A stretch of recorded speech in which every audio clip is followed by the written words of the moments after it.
Please be seated and make sure that you are on the right panel. This panel is about the Israeli elections round 2. If you meant to be elsewhere, this is the time to leave. We will not take it personally. So, good morning. There isn't any better place to be this Sunday morning when it's raining outside than here. And so I want to welcome you all. Please take a seat. My name is Anat Saragusti. I will moderate this panel. Originally, I'm here for the Abraham Initiative. I'm on the board of this organization, but since I was here, Yael asked me to moderate the panel. I'm glad to do that. The topic, as I told you, is the Israeli election round 2. It's a very, very broad topic, and we will try to narrow it down. Let me introduce the panelists for this morning. On your left is Ambassador Alon Pinkas, a former Consul General of Israel in New York. He also served as a Chief of Staff to former Foreign Minister David Levy and Shlomo Ben-Ami, and Foreign Policy Advisor to Shimon Peres and Ehud Barak. Pinkas was a member of the Israeli delegation to the Israeli-Syria peace talks in 2000 and has participated in Israeli-Palestinian negotiations and the joint U.S.-Israel Strategic Policy Planning Group. Ambassador Pinkas holds a BA in political science from the Hebrew University of Jerusalem and an MA in government and politics from the Georgetown University. I encourage you to follow him on Twitter. He's very funny. Member of Knesset, Gadeer Kamal-Mreeh, congratulations for your elections.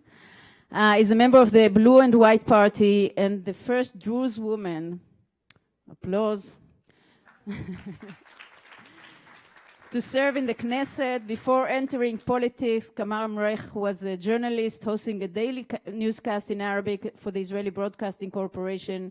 In 2017, she made history as the first non-Jewish woman to anchor a primetime Hebrew newscast in Israel. This is really something very big in Israel.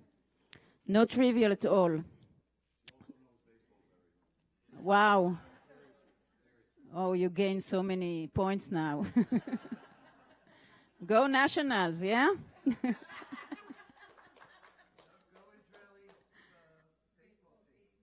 Well, I don't know about that. They are what? Oh, that's true. Sorry, that's true. I wish I knew the rules. Never mind. And Amir Tibon is the award-winning Israeli journalist who is currently the Washington correspondent for Haaretz. I'm sure you all read him daily. His writing on Israel and the region has appeared in leading U.S. publications, including The Atlantic, Foreign Affairs, Politico magazine. Politico? Interesting. The New Yorker, Tablet, and others. His first book, a biography of Palestinian President Mahmoud Abbas, was published in July 2017. He has reported in the past from conflict zones in Syria, Ukraine, and southern Eastern Europe. Welcome.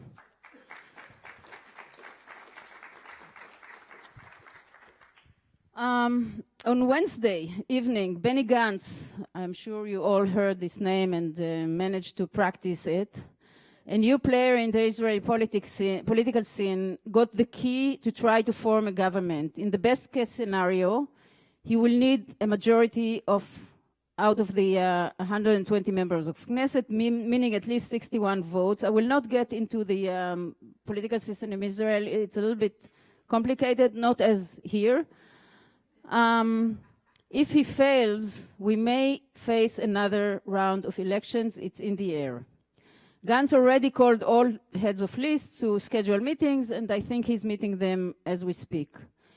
The political situation in Israel is not clear, and actually we are divided between two major camps. The right-wing camp led by Netanyahu and includes all the right-wing parties and the Haredi, Ashkenazi and Mizrahi, and the center-left camp led by Benny Gantz. The big enigma is Avigdor Lieberman, who doesn't have a clear ideology, and nobody but him knows what he wants or what his price is. He can be a game changer, the swing player. I will start by introducing some political fun facts to generate our discussion. In our social and political discourse in Israel, we have 4 major cleavages.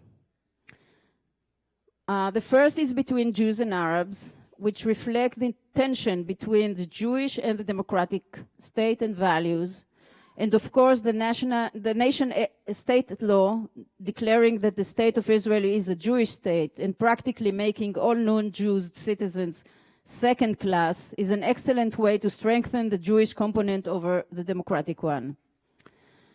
The second cleavage is between the religious and the secular. This reflects the tension between religion and the state. Third is between left and right, or between the supporters of Greater Israel and those who support a two-state solution. And fourth is, I cannot avoid it, the gender gap. Now, if we try to analyze the results of the last election, maybe the 2 last rounds of elections, there are 15 Arab and Druze members in the current Knesset, which is a little bit more than 10%, where their share in the society is 20%. The majority of them are in the joint Arab list, or the joint list. One is here with us today, Gadeer. That reflects the rise of the percentage of the Arabs who voted in the second round. The turnout was 60%. This is higher than it was. It was 50%. And practically the Arab vote was a real game changer in the last political round elections in Israel. The religious cleavage is reflected by the fact that more than 20% of the members of Knesset are religious, which in Israel means Orthodox. Why is that a problem to the liberal camp? A, because their authority for making decisions is God, through the rabbis and not necessarily the law or the state. In that case, the weight of the rabbinical institution is higher than its actual share in the society. And second, because traditionally those parties have always been in the coalition, so nobody dare ignoring them, and therefore their votes are more powerful than others. The ultra-Orthodox party don't grant access to women participating in the political process other than vote. Women cannot run for office or be elected in those parties. The divide between left and right is not very clear, and the majority of the Israelis are somewhere in the middle. They do support the two-state solution, but not now. The only ones that have a strong stand about those issues are the extreme right, who advocate for annexation, or the peace camps that advocate for an agreed-upon two-state solution. In terms of the gender gap, in the Knesset there is a decrease, and we have a little over 20% women. Most of them are in the center-left camp.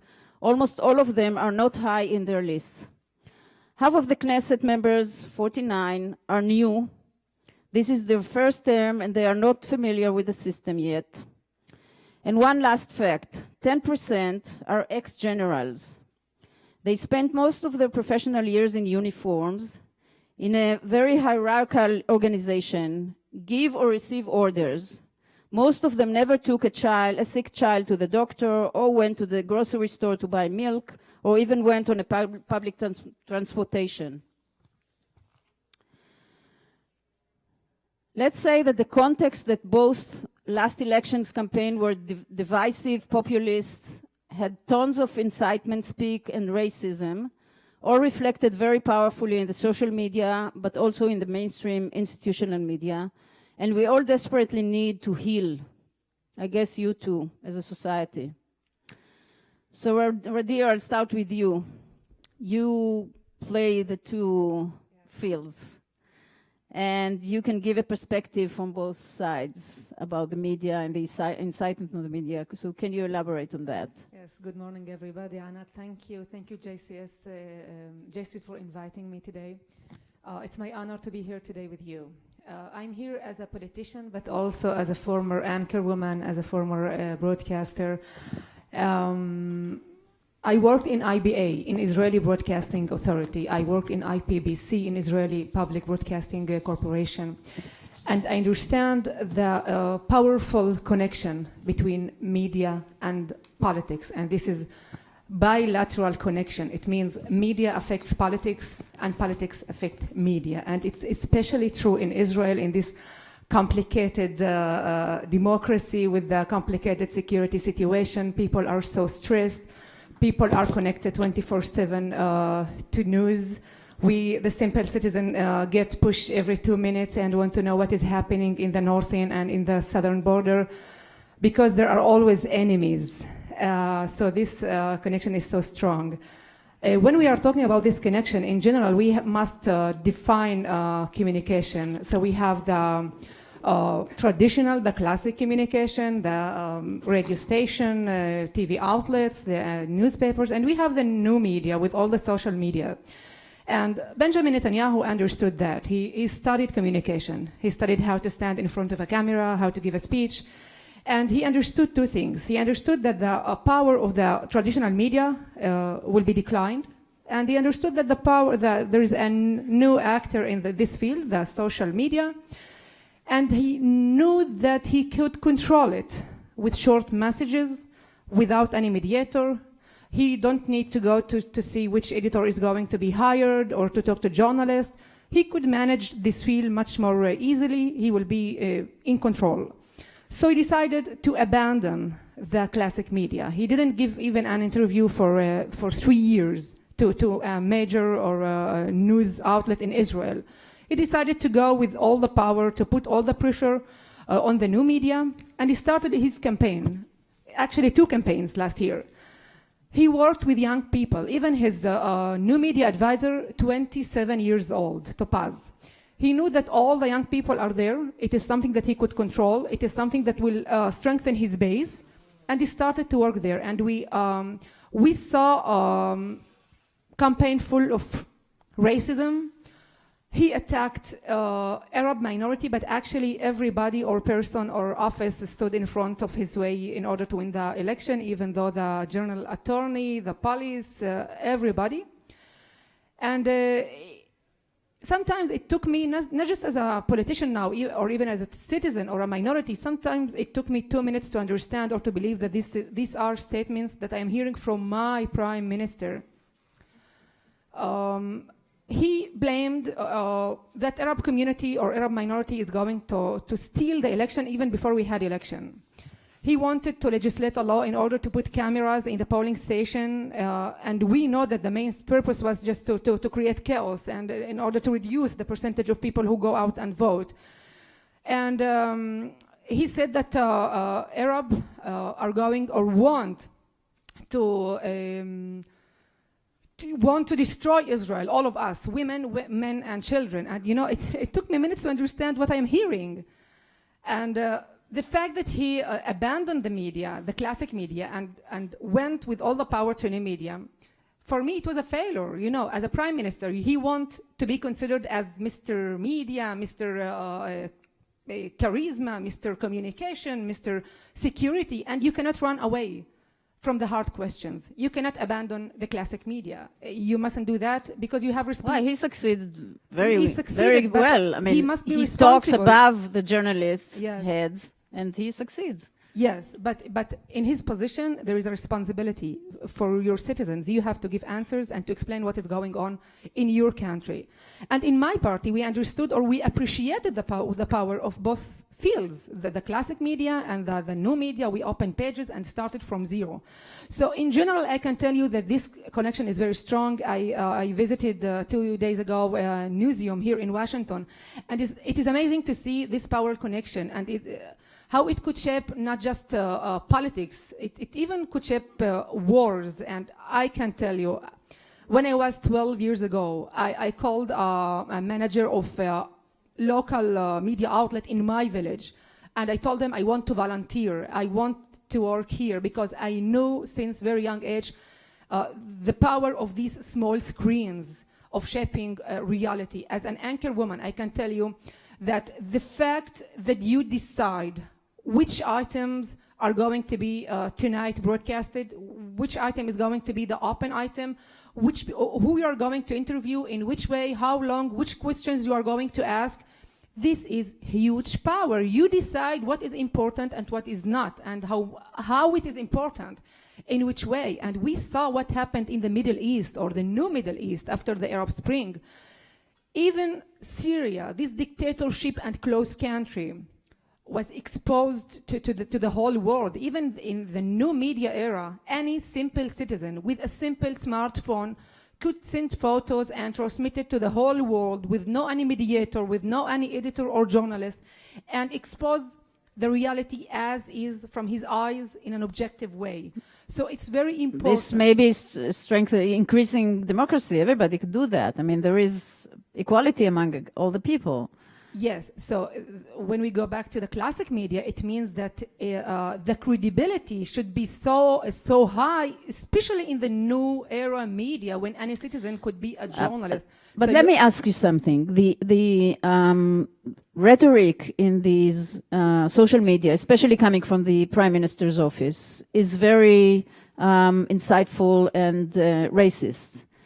How do you think the mainstream media should react to that? Because he speaks above their heads. He doesn't care about them. And he even established his own studios in the former elections. So how do you think, coming from the media, from the mainstream media, how do you think the media should react to that? I mean, what did they do wrong? I think, first of all, that the media, and especially in Israel, the media must keep going or must act as the democracy's watchdog. And the fact that in the classic media, there are professional people, that this is their job, if I'm talking about editors or journalists, to provide news in an objective way. But although we know that there is no any objective or pure or 100% objective way, any media outlet is under pressure, or there are always external pressures, even though political pressure. We know why Al Jazeera propaganda looks that way and why Fox News in that way. So there is no 100% objective media outlet. But you must keep your credibility, your loyalty to your audience. It doesn't matter to which pressure you have put in. Alon, can you elaborate on that, especially in the viewpoint of the Israeli media covering the Arab minority in Israel? And, from what I see, the journalist or the host of the TV and radio shows didn't push back to the politician incitement. I mean, how would they have, maybe should have, act differently in that context? To put the flames down. And by the way, this is live stream in Facebook of J Street and YouTube. Please, Alon. Thank you. I'm not an expert on the media. No, on the Arab media and why they didn't. I'm talking about the Hebrew media. No, yeah. Well, why the Hebrew media or the Hebrew language media or the Israeli media, the Jewish Israeli media, did not push back.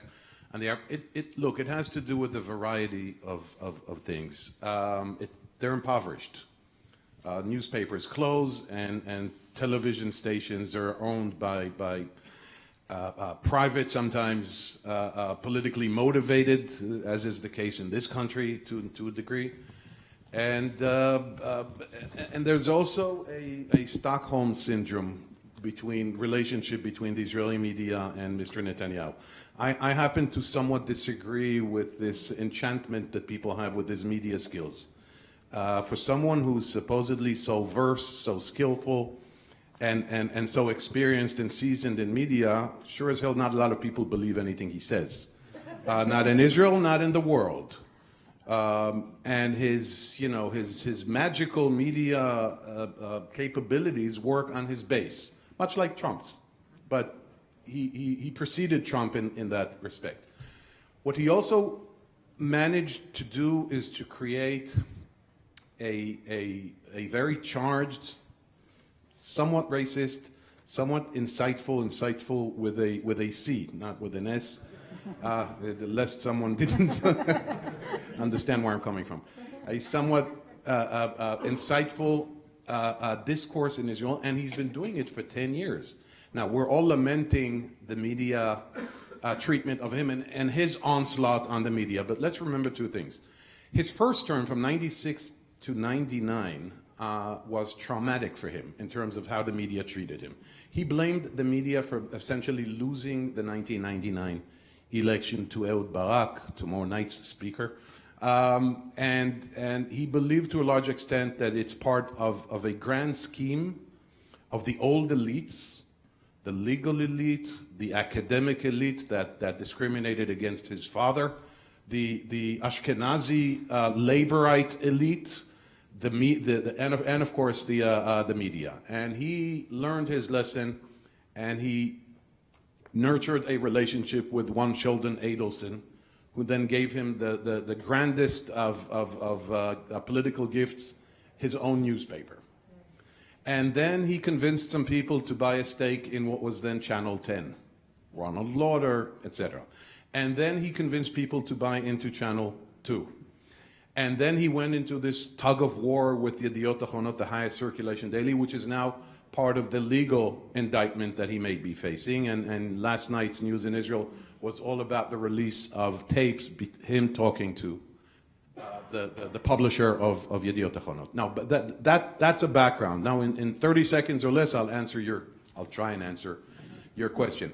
His entire narrative has been anti-Arab, okay? And the media buys into that. Now, on the other hand, there's more and more, happily, more and more Arab-speaking or Arab producers and journalists. So there are like two contradicting trends. Absolutely two contradicting trends. Now, the media understands this because the media understands his point of view, because the media is part of the problem here. I mean, no offense to anyone. The media has basically ignored the 20% Arab population since 1948. Let's face it. And always bought into this, well, they should be so lucky to live in Israel and not in Syria. Let's see them go to Iraq. Look what's going on in Lebanon. You're free to go to Jordan. They're killing journalists in Turkey and what have you. So shut up and be thankful that you're living here. That was the general idea that politicians drove and the media happily expressed. So you're talking about a pushback. I'll tell you what. I think for the first time, at least in my memory, and again, I'm not an expert on this, and I haven't researched this, Anat. I think that for the first time on two occasions, what Gadeer talked about, installing the cameras in the polling booths throughout Israel, something that he failed to do, but I'm not sure Netanyahu even wanted to succeed. Activists of Likud party tried to put cameras in voting polls in Arab towns and cities to show that they are cheating. To intimidate, and what Gadeer said earlier, to decrease the voter turnout. So that and the nationality law, which I'm sure we'll talk about soon, those two subjects, those two topics, there was a media pushback. And not just particularly from the Druze community, but also from the Arab community. So this may be, Amir, the turning point. And I want you to look at both societies, the Israeli and the American, which are both very polarized around very seed values, so to say, right? So can you elaborate, give us a perspective from here to Israel and back? So, good morning, Boker Tov. I think there is a lot of similarity, definitely, between trends that are happening in Israel and trends that are happening here in Washington, D.C. And a lot of it actually has to do with the issues that Gadeer and Alon described so wisely, the connection between the media and politics. One example recently here in the United States is if you look at public opinion regarding Trump on a whole host of issues, whether it's the impeachment trial, it hasn't begun yet, but could be the inquiry, or whether it's in generally his policy. And you can clearly see that within the Republican electorate, that the people who respond to polls who identify as Republicans, there is a gap of how Trump is perceived between people who say that their main source of news is Fox News and people who say that they have other main sources of news. And it's not only about being Republican or Democrat. And by the way, this has not been polled at the same level, but I'm pretty convinced that if you asked Democrats, people who identify as Democrats, who say their main source of news is MSNBC and specific programs on that network, there will also be a gap in how they perceive some of the issues in the news versus somebody who would say, I'm a Democrat and my main source of news is the New York Times or the Washington Post or a local newspaper or a local TV station. And cable news here, I have to watch it for my job. I don't recommend to anyone in your free time. I think there are much better sources. There are amazing, Unless you go to detox, no, I think detox there later. are amazing newspapers in this country and great, radio programs and some very good TV programs. Not a big fan of the cable TV, endless breaking news cycles. And I think in Israel we are seeing to some degree the same effect taking place. People are creating their own echo chambers, and there is a meeting point between the social media that Gadeer talked about and the controlled public media that Alon talked about, the TV channels and newspapers and news websites that are becoming controlled by politicians or by owners with interests that are trying to serve the politicians. The junction between that kind of media and the social media can create an echo chamber where you really have people that have a totally different view of reality than others. At the same time, I do have to say, I think that in discussions like the one we're having today, both about the United States and about Israel, there is sometimes an exaggeration of how much influence both the social media and the general media do have on people. I think before the midterm elections here, which happened last year, I was having conversations with friends here in Washington and other parts of the country who were telling me, but look what is happening. Trump has Fox News, and he has his Twitter feed, and he's going to get all these Republicans out to the polls, and there's nothing the Democrats can do. And in some states, that turned out to be true. But in many states and congressional districts, it didn't. And there were Democratic candidates who won all over this country. Who had MSNBC and Hillary Clinton's Twitter account. Some of them did, but I think many of them had just really hard work of meeting voters face to face and actually operating outside of the media, of the breaking news cycles. And also in Israel, I think that with everything that Netanyahu did in the last election, and his activity on social media in the last election was way beyond that of all the other politicians. In the last days before the election, he was basically living on Facebook. He was doing a Facebook live broadcast that started every day in the morning and went up until, the middle of the night. And at the same time, he really did increase his control and influence of the mainstream media in Israel. And he has more and more influence on television channels and news websites. And some of and of course there is Israel Hayom, but also Haaretz has changed its coverage. A lot of that is happening, and with all of that kind of hammer that he kept banging, his party only lost votes, and the people that he singled as his rivals in this election, Benny Gantz, the head of Gadeer's party, Avigdor Lieberman, which Netanyahu basically hounded the entire election for being a leftist, they only got more seats. They both had a successful election, more votes, not more seats, excuse me. They both had more votes. And also the Arab Joint List, which Netanyahu basically described as a terror-supporting entity and went after very viciously. And he did everything that Gadeer talked about in order to decrease the Arab vote. Actually, the Arab vote went up, and that party grew by 3 seats. So I think that it's important to be aware of the processes that we're discussing here, how the politicians are using the social media to create echo chambers, and how once you have both the social media and some control of the mainstream media, you can create a bubble for your own supporters. But we also need to remember that there are limitations to the reach of that bubble, and that we should not all just fall into some kind of a depression and say there's nothing we can do about it. No, of course. Here we are doing, and we should continue doing that. We will prevail. Maybe. We should have a vision. Gadeer, maybe the nation-state law was the turning point, and I want to ask you whether this was a personal turning point for you to join politics. I mean, this was a really created a huge cleavage within the Israeli society whether this should be introduced at all, and what's the use of it, apart from dividing two societies, the Jewish society, which became superior to the other citizens of Israel, Muslim, Druze, and Christians. And it created a lot of protest in the streets.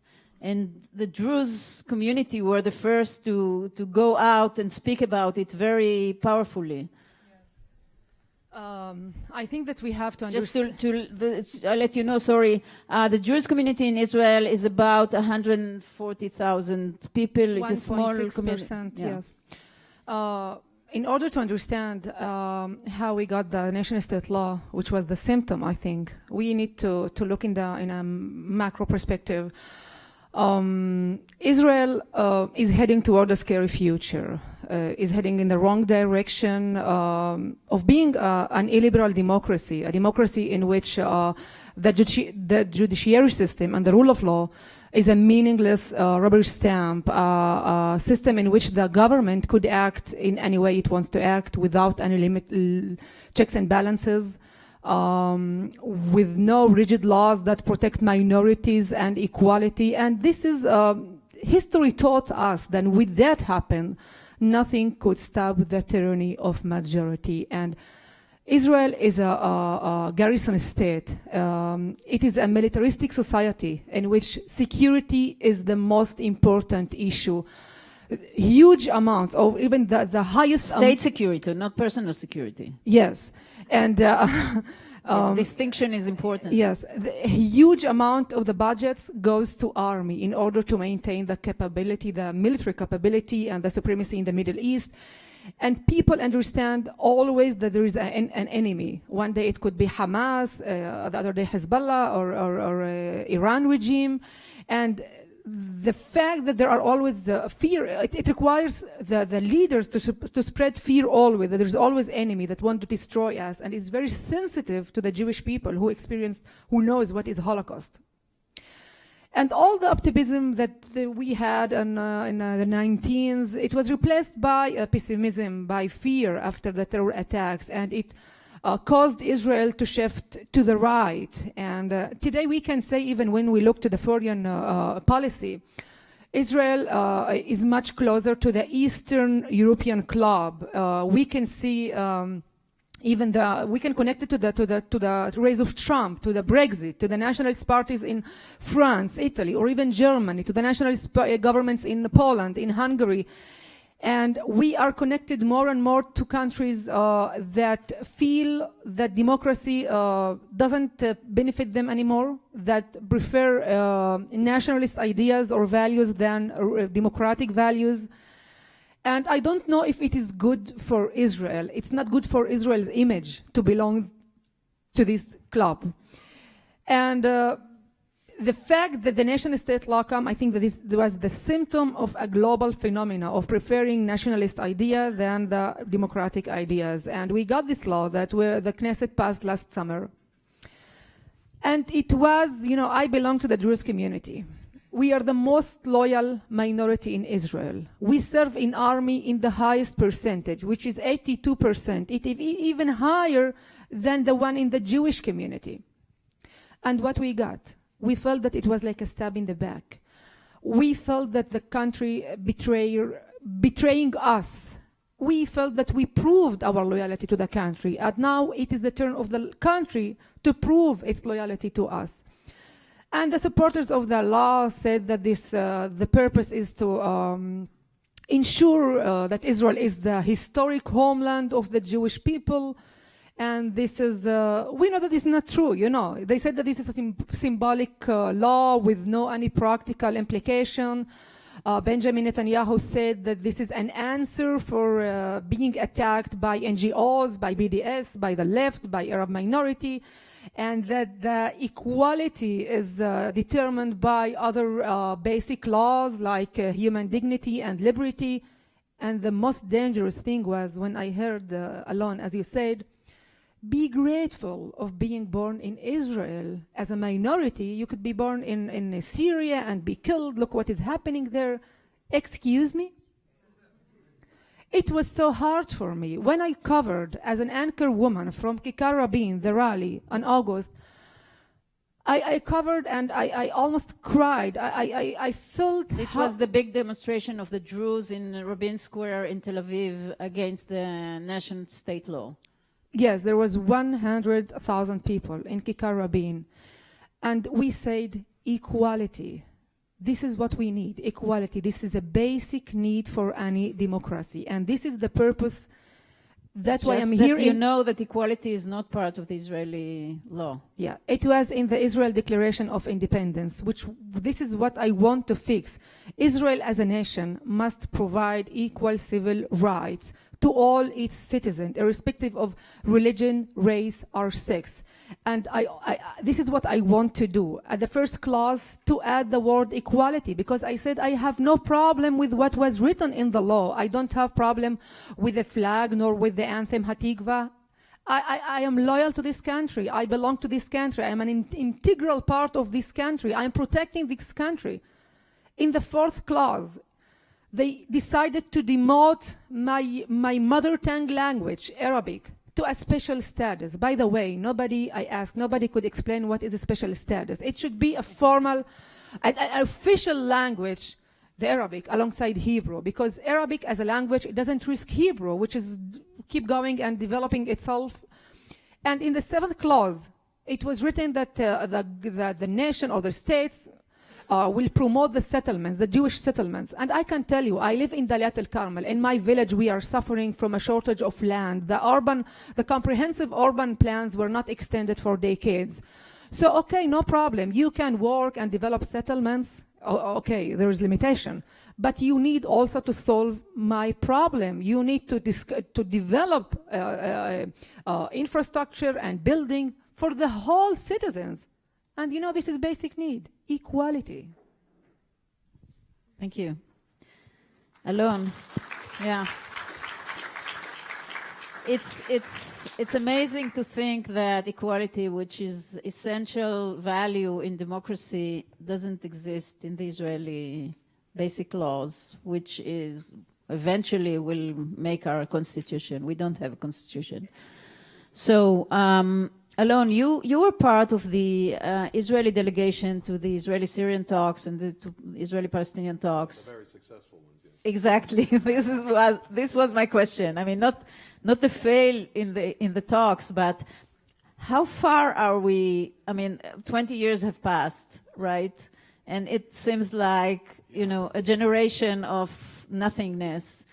And I mean, can you give us some hope in terms of... You know, I have to tell you, Anat, I rarely, if ever, find myself as the optimist in the panel.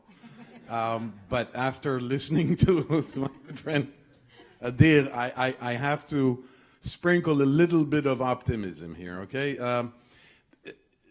In terms of the peace process, because that's what you answered, but that's what you asked. Okay, look, there's no peace process. It's not because the public shifted rightward. I happen to be a heretic on this, and I think public opinion has not shifted to the right. What it has, it's been disillusioned with the peace process. And because there wasn't a price to be paid, because there was no, thankfully, there was no terrorism, and there was no international pressure, at least since 2014 when John Kerry basically moved to Israel and worked from there, or Israel and the Palestinian territories. So there is a willingness in Israel to entertain peace if that peace is packaged and formatted in a different way. With the Syrians, it's a no-go. It's a no-starter for the foreseeable future. Nothing to do with Donald Trump's declaration that he recognizes Israeli sovereignty in the Golan Heights. That means nothing from an international legal point of view. But in terms of the Palestinian issue, we have a problem because more of the same won't work. Assuming that you can start the Oslo process from where it stopped has to go back 15 years to actually detect that point where it ceased to exist. There hasn't been a peace process for the better part of the 10 years, of the last decade, and that decade has been all under Mr. Netanyahu. And everything that Gadeer and you described about Israeli democracy, the nation state law, this is all Mr. Netanyahu taking advantage of the absence of a peace process, the aura that people don't care about a peace process, the fact that there's no pressure coming from the Palestinians, and one little problem that he promises to take care of for an entire decade but never does, called Gaza. And let me add one more component. I think there isn't even one member of Knesset who holds this flag now. Tzipi Livni was the last one to hold the flag of the pro-negotiation, pro-peace process. You're absolutely right. If you look at the two election campaigns in April and in September, no one used a peace process. But forget peace process. That's a wonderful, sexy term that no longer exists. A diplomatic process, a negotiation process. No one, neither blue, white, nor labor. Meretz made some scantily heard noises about a peace process, but that's a left-wing marginal party in terms of the national debate. No one used it, and if we have election again in March, no one's going to use that, or February or March, no one is going to use that again. What is now? You asked me about specifically about the future of this. Look, there are two problems right now that prevent any kind of negotiation. One is called Benjamin Netanyahu, and the other is called Mahmoud Abbas. Okay, any way you look at it. And I know there are left-wingers in Israel who say Abbas is a great partner. Okay, he's not. And there are people outside who say, well, Netanyahu, by the way, 4 American administrations thought they can work with Netanyahu, and he fooled them all the time. And that includes Obama, and that includes Donald Trump. There is no a deal of the century plan. It's nonsense. It doesn't exist. It's a cut and paste of ideas that won't work. Netanyahu is meeting Kushner today, no? Ooh, whoa. Okay, I stand corrected then. זהו, אין לי אותו.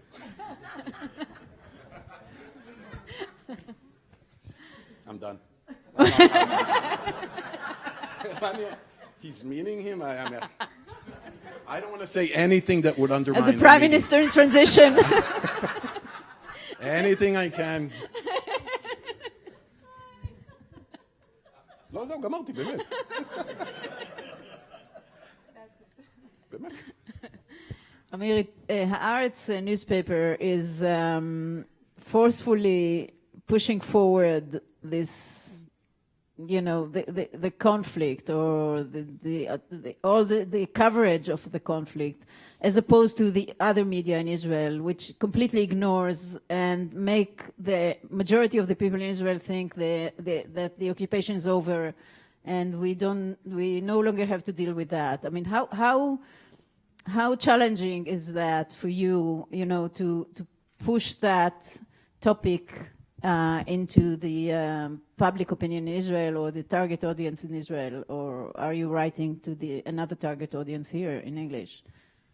So it's true that Haaretz writes about these issues more than other newspapers, and I think, honestly, it's not only the issue of the occupation or peace process or security challenges in the West Bank that Haaretz covers more than other newspapers. I would say the same about corruption of all sorts, by the way. It doesn't matter if it's from the right, the left, the center, up and down, and also from other parts of the media and institutions of the state. And I think there is a connection between the fact that our newspaper will cover, in my opinion, more seriously the things that are happening in the West Bank and the occupation, and also these issues. I think it's more about the fact that just Haaretz is the only daily broadsheet newspaper that is left in Israel that has, a large swath of paper. And if you look daily at the front pages of the newspapers in Israel, usually if you look at the front page of some of our competitors, there are maybe 3 or 4 or tops 5 stories on the front page. One big headline with colors and big pictures, and then 4 little boxes that have 4 words each. If you look at the front page of Haaretz, on many days you will have 8 or 9 different stories on the front page, and each one will be represented by at least a paragraph.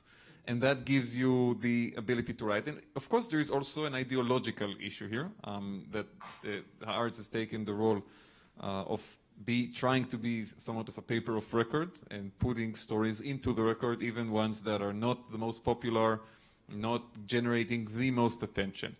From my point of view, being the reporter for the newspaper here in Washington, The issues that Alon described about the lack of a real diplomatic process has been somewhat frustrating because the Israeli media does give some coverage to the adventures of Jared Kushner in the Middle East and the notion that there is some secret game-changing American peace plan that will be revealed, and every time I get questions about it, and I remain very skeptical, I have to say. Do you think there is a deal of the century? When I started working here in Washington, I basically started right with Trump. Actually, my first week on the job was Trump's inauguration. There was like this big black tie event where Trump celebrated with all of his donors and big supporters. And, you know, it was right around the inauguration, and Trump was really happy. And at some point, he was looking around the room. It was bigger than this room. He said, "Where's Jared? You know, bring Jared." And then Jared Kushner comes over, and Trump starts talking about how this, you know, this guy's brilliant and so smart. And at some point, Trump says, "If he can't make peace in the Middle East, nobody can." And I thought to myself, why doesn't my father-in-law speak about me in those terms? I mean, that's what you need to have in the family, you know, but believe in each other. So I remain skeptical. I think they did do a lot of meetings and they heard out all the leaders, but I don't see the political sense of it. Trump needs the evangelical vote to be very, very high in next year's election in order to be reelected. He's counting on those voters. The evangelical voters will not support a president that is in a conflict of any sort with Israel. And that means that the peace plan has to be totally accepted and totally you know, in agreement with Netanyahu. The problem with, as long as Netanyahu is prime minister at least. The problem with that, of course, is a peace plan that is totally accepted to Netanyahu. What is the chance that it's even being considered not only by the Palestinians, but also by Jordan and Egypt and other Arab countries? Okay, maybe you can get Saudi Arabia with enough money to support it, but what about everyone else? And that's why I would love to be surprised, and I would love to be wrong on this, and I would love to see a serious and, you know, well-thought American peace plan that will challenge Netanyahu and also challenge Abbas, because I totally agree with Alon's assessment that Abbas is also a very problematic actor at this point in his life. I give him credit for some things in the past and for not supporting violence and terrorism and standing up to Arafat during the Second Intifada, but at this point in his life, in 2019, I think he's a very problematic actor as well. And I think it will be very easy for him, by the way, if this peace plan ever comes out, which I agree with Alon, it might never happen. But if it ever comes out, I think it will be extremely easy for him to reject it. It won't be even a bit challenging. So that's why I don't have too high hopes, and I think Haaretz will continue to cover these issues because, unfortunately, there will not be any breakthrough to end them. But I would assume that, I wish that people in the American administration are meeting with other players than Abbas. I mean, his successors or whatever. I will try to answer, although there is some merit to the question that Alon asked. I think that they, you know, in the beginning, if we look at the trajectory of this deal of the next century. No, please. In the beginning, it was Jason Greenblatt, Trump's personal lawyer, real estate specialist, who would come to the region, and he also met Abbas several times, and they had good meetings. And Abbas came here to Washington in May of 2017 and had a good meeting with Trump. But then, as the issue of the Jerusalem announcement began to take shape, and as the Palestinians were beginning to get more and more messages that this plan is basically going to be, you know, a green light for massive Israeli annexation of the West Bank, and they get some kind of a mini state, they and the Jordanians and others basically decided to, you know, to cut away from it. And if they are meeting any other Palestinians, well, I mean, it's not been really publicized, and I think they are. You know, I think their whole approach to this has basically been, yes, nobody's talking to us, and it's not really working on the Palestinian side, but just wait. When we publish it, the Palestinians would love it. Okay, we'll wait and see. As Trump likes to say, we'll see what happens, right? So. Well, this is very childish, if I may comment, but I would assume, really, that diplomats or professionals at the State Department since America wants to be influential everywhere, they already, you know, I don't know, marked the successors of Mahmoud Abbas, and do talk to them. There is discussions about it, but I think the Palestinian arena right now is not seen here in Washington as such a big priority. I think that the State Department, the Pentagon is much more concerned about potential successors in place, or you know, I would say, God forbid, successors in countries like Jordan and Egypt and what's happening in Iraq. I mean, between everything that's happening in the region, the Israeli-Palestinian issue, from my opinion, as an Israeli, I think it's the most important issue that our country is facing. And I was very disappointed to see what Gadeer and Alon said, that this was not an issue in the election. I really think it's the #1 issue. But being here in Washington, I must say honestly, for America, I don't think it should be a priority. I don't think it's such an important issue in the Middle East today, between everything that's happening in Syria. It's our problem. And it would be wonderful to have American help in solving it. I mean, sometimes the American help actually doesn't help so much. But it would be wonderful to get help from anyone who can to help solve it. But it's really, really our problem. It's a problem of Israel. The American jury is stakeholders of this problem as well. I agree, but I think the Pentagon, unlike what you read in the Daily Stormer, the Pentagon and the State Department are not controlled by American Jewry. And I think for American Jews, it's extremely important to also be involved in this. And I totally encourage people who care about Israel, who consider themselves Zionists, who are worried for Israel, to be involved and active on the Israel-Palestinian issue. Don't understand me to say this is not important. For Israel, in my opinion, it's the #1 issue. But to be honest, here in America, for the Pentagon, for the State Department, they have bigger problems right now. And they're basically, I think, saying, if Bibi and Abbas want to continue to act like little children and not do anything to work, so that's their problem. We have other issues to deal with. Thank you. I think it's time for Q&A, Yael. So you can line up behind this microphone at the center of the room.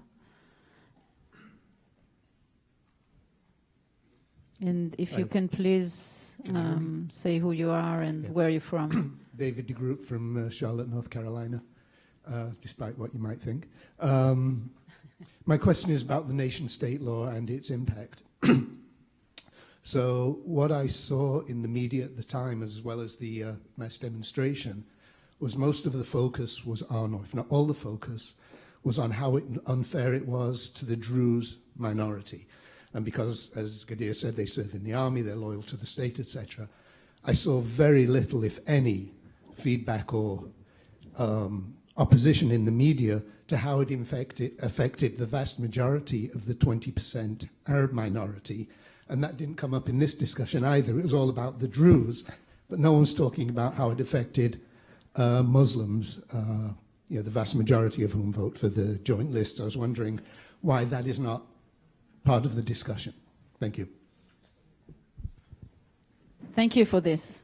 Shall we take 2-3 questions and then? Okay. Hi, Adam Chekhov from Arlington, Virginia. I'm just curious about media coverage of economic issues in Israel during the last election, since, I mean, I know that traditionally elections and politics have sort of been divided and decided along lines of issues of security rather than economics, but based on what I'm seeing, you're seeing rising levels of economic inequality and poverty in Israel, especially in large part because you're seeing so many resources being diverted to construction of settlements as opposed to investment within the Green Line. Yet, and please correct me if I'm wrong, the economy didn't really get that much coverage during the last Israeli election. Most of it was on on Netanyahu himself. So with, I guess if Netanyahu, for instance, is able to, if we're able to get rid of him in these coalition talks, could economic issues become more prevalent in the discussion of within the Israeli media, and could that change some of the political calculations, given that you're seeing a lot of people who would benefit from more left-wing economic policies in Israel, especially in the working class, vote for more right-wing parties. So. Hello, I'm Susan Sklar from Providence, Rhode Island. I want to just ask Amir, I just want you to explain why it is your problem, just in more depth, why you see that as the #1 problem. Because I think for a lot of people here who are Americans, American Jews, we see it as our number one problem as Jews supporting Israel. It's not America's, obviously it's not America's number one problem, but I don't think it's just your problem, but I'd like to hear also what you explain that a little bit more. I agree with you. It's also a big problem for American Jews who care about Israel. That's what I said. I was talking that there's a differentiation between that and the Pentagon, State Department, etc., who are institutions of America, not American Jewry. That's the distinction. All right. Thanks. Thank you for being here. Joel Gersten from the Bay Area, California. Simple question. What do you think are the major challenges and the probabilities of Benny Gantz forming a coalition successfully? And if Simple question. Simple. Should only take 2 minutes. And if he can't, what is the forecast for changing this cycle in Israel of inability for society to create some kind of political consensus and move forward? He just asked my question. Okay, thank you. So I suggest that we start with the. You want to? Okay, Aviva. Aviva Meyer. I am on the board of Americans for Peace Now, and at the moment I'm acting as the executive director of Americans for Peace Now. I'm really provoked by I guess it was the last question, because I would very much appreciate if 3 of you, and maybe all of you, would talk about maybe 3 things that you can think of that would make a difference in changing the reality in Israel. I've got 3 in my mind. I'm not going to tell you, but I hope that you can add so that when I talk to people, as I obviously have to all the time, I can expand on what things. So you can do that at the end, because that takes a little This will thought. be the end, and this will give us the vision. Okay, I suggest that we start with the nation-state law and the share of the Arab minority in Israel in that law, because this affects them dramatically, and the Druze tried to exclude themselves from the rest of the Arab minority, and I know that among the Muslims there was an unease because there was a huge demonstration in favor of the Druze who do serve in the army and they are loyal to the state, as opposed to the other Arab minority in Israel who are like 1.5 million people, 20% of the population, and they don't serve in the army, and so they are considered even lower in the ladder of citizenship. Okay. It's very complicated. When I introduce myself, I always say I am an Israeli citizen, but I am not Jews. I am an Arab, but I am not Muslim. I am in the middle. Arab look at you as a betrayer because you are so pro-Israeli, we are loyal, we serve in IDF, and on the other hand, a part of the Jewish people look at you as an Arab. So it's very complicated. The government separated us from the foundation of the country, and our relation with the Jewish people started even before the establishment of the state. We actually felt that there is a similarity of the political vision between Druze and Jews. And the mandatory conscription law was applied to Druze in 1956.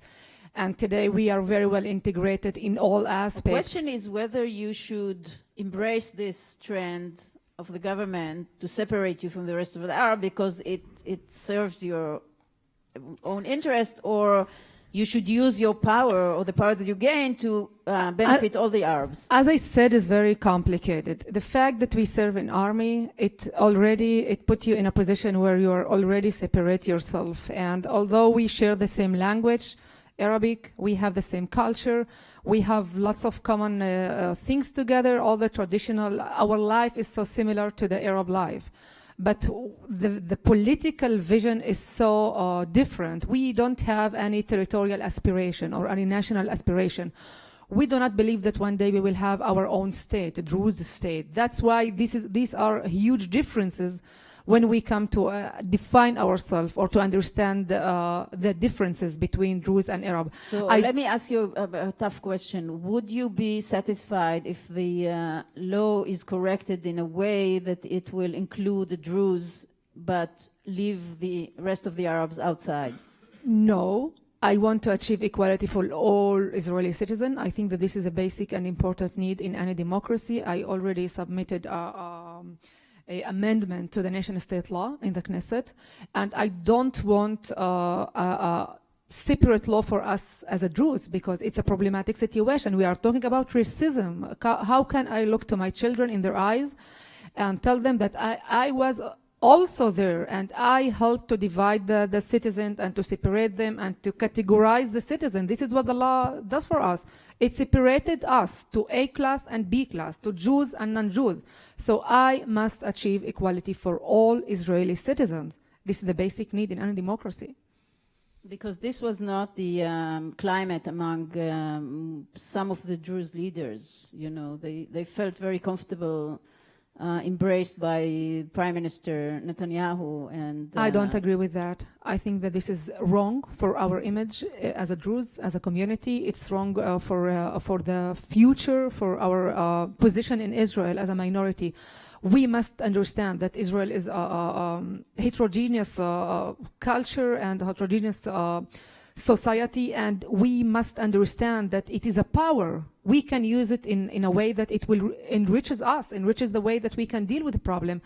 And it's Benny Gantz, the leader of my party, Blue and White Party, called before we were united to be a Blue and White Party. It was Hosn Israel, or the resilience of Israel, because he said that our resilience as a society is the base for all the other resilience, the military one, the financial one, and now we are not there yet. We are so divided. Can I have one sense of it from a media perspective? I agree with everything Gadeer said, that the equality before the law should be for everyone. That it's not even a question, and I think I just totally agree. From a public relations media perspective, I do have to say that I think it made a lot of sense that the Druze fight against this law was at the top of the headlines, because this was an issue that I think, if you just look at public opinion polls, touched on so many people. And I think it also here in America, if we look historically, if we want to be honest about how progress was made about a lot of civil rights issue, many times it came with questions that had to do with military service and with people. And well, that's a problem. The question is whether we should push back to that discourse or embrace it, you know, and the media embraced it. I agree. That's a discussion to have, but I'm saying from a real politic kind of point of view, that's just a lot of times how progress is made in societies where you need to change problems of racism and discrimination. And if you look at the history here in the United States as well, a lot of times there were these, stories that did break the headlines, that did change people's mind and perspective. Because at the end of the day, this is about changing people's minds. This is about causing people who think that it's okay to discriminate to realize that it's really not. And a lot of times that progress is made when you have someone who's standing on the front line and says, I served this country, I put my body on the line, I risked my life, I lost my friends, and now you're discriminating against me. And that a lot of times opens the door for others to then come in. And I think one way to look at what happened with the nation-state law is actually to say, the Druze tried to single themselves out and it's wrong. And I think another way to look is maybe to say the Druze basically stood on the doorstep and emphasized everything that their community has been through. And I think, correct me if I'm wrong, but I think the localities in Israel with the highest percentage of people who have died serving the country are Druze villages. I think Khorfesh is number one, right? I think Khorfesh is number one. It's very important what you're saying, Amir, because lots of people thought that the path to full integration would be by serving in army. And today when we understand that this is wrong, we are very well integrated in all the fields, and they called us Achim Shelanu, or our brothers. We are your brothers because we are citizens, and we must be treated in an equal way. It doesn't matter what about IDF. It doesn't matter, okay? So it's a very important issue to talk about. Yeah, and I think in many ways you could say the Druze are opening the door here, or at least not letting Netanyahu shut it down and seem to put their foot in the door. But it's an ongoing conversation. Okay, any of you want to comment about the economic issue? But by the way, the economic issue was broadly covered during the last two election campaigns, and I don't think it's a I said one short sentence. I think one of the issues, I do think in previous elections, there was more of an economic focus. At least there were parties that ran solely on economic issues. In 2015, the party of Moshe Kahlon became finance minister. Yair Lapid in 2013 made a big deal out of it. And this time there was one party, Labour, with Amir Peretz and Orly Levy, that put an emphasis on this. But I think it was not the number one issue, and I think for it is important, but at the end of the day, an election really can be about 2-3 issues, and this time I think it was mostly about Netanyahu, the rule of law, and to some degree religion and state, which was once Lieberman, exploded that bomb, it was you couldn't shut it down. Alon? No. Okay. So let me go to Aviva's question. And Alon, I'll start with you. Can you point 3 things that may change the Israeli reality? Yeah. Just 3. Just 3. Like importing 5 million Swedes and replacing the Palestinians with Swedes. You never thought of that. Okay. Look, Israel is a process in the making. Okay, this is a very unique country in terms of how it evolved. It's a democracy without any democratic roots or backgrounds. Gadeer said correctly that Israel is turning into an illiberal democracy, but the fact is we were never a liberal democracy. The founders of the State of Israel came from patently undemocratic backgrounds. Tsarist Russia and Poland and Romania, and then they brought their brethren from Morocco and Algeria and Yemen and Iraq. None of these societies was democratic. Okay? In fact, the only liberal Jews in the Austro-Hungarian Empire were assimilationists or moved to America. Okay? Yes, it was Herzl who founded political Zionism, but the people who essentially built our country were not Democrats. The idea that we will become a democracy, and this is the key to your question, I think. The idea that we are a democracy was a combination of Talmudic backgrounds, the old silly jokes about 2 Jews, 3 opinions, 2 synagogues, one I'll never set foot in, and all those jokes because of the DNA, the Jewish intellectual DNA that is argumentative and does not subject itself easily to authority. But that was you don't build a country based on that, on Talmudic background. And it was just an arrangement. But by the way, what the British left us was an excellent legal system and an excellent bureaucracy, but they didn't. It's not as if they left us with a democratic tradition. This was a short period of time. So when you say replace 3 things, it's impossible to. Okay, let me be blunt about this. There's one thing that has to be replaced, and that's a prerequisite. And that thing has a name, and it's called Benjamin Netanyahu. Okay? Now, wait. Okay, because he's not a prime minister I dislike or disagree with. He's had a stranglehold on Israel for the last for the last decade.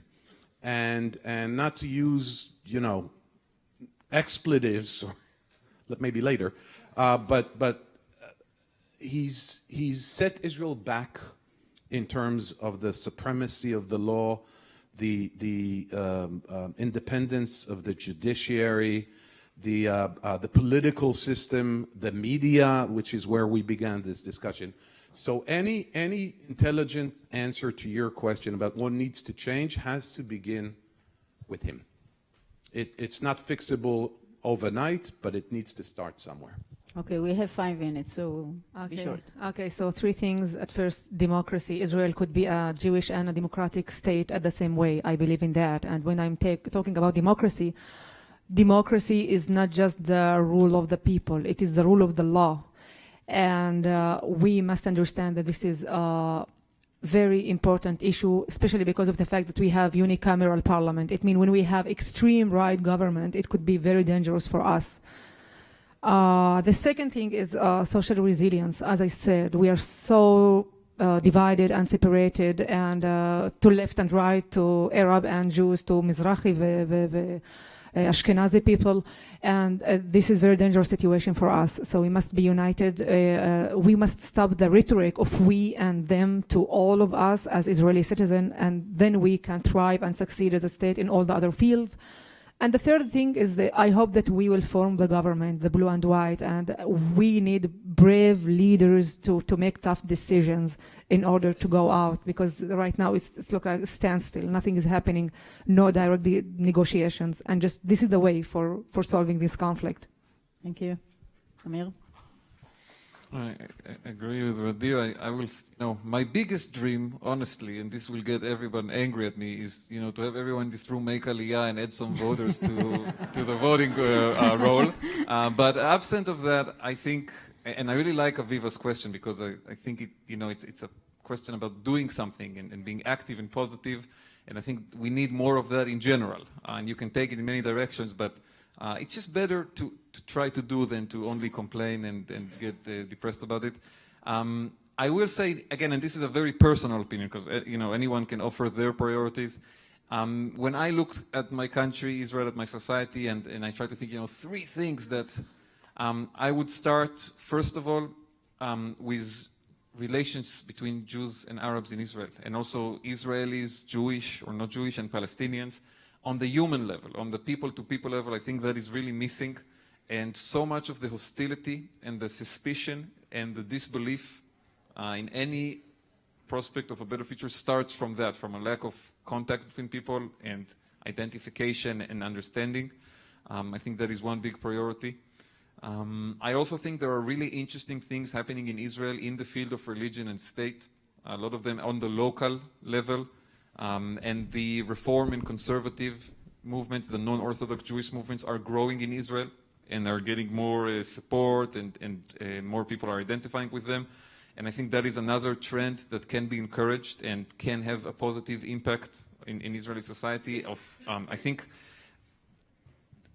the distinction between secular and religious in Israel is not as clear-cut as it used to be, and there is a space for other ideas to emerge and for a different kind of Judaism to become more popular in Israel and to offer an alternative to the mainstream Orthodox view, which unfortunately in Israel has taken a very nationalistic right-wing stand. And then another thing you can do is read the Haaretz, but that's, I'm not going to go into that because there is a conflict of interest here. But think about the first idea I mentioned also, Okay. the first one about the Aliyah, but that's it. I'll add my 3 points and the occupation.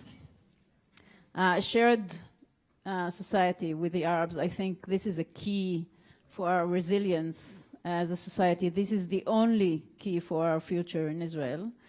And the separation between the state and the religious institutions. I mean, you don't know how much it influences our lives in Israel. You live in America and there is a separation.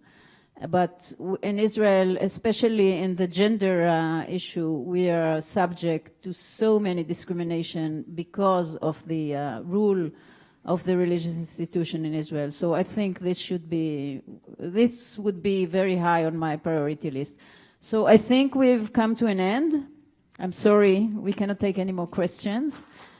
I want to thank you all for being here. I want to thank Alon, Pinkas, Gadeer, Kamal, and Amir, Tibon, and you all. Thank you so much. Thank you, Yael.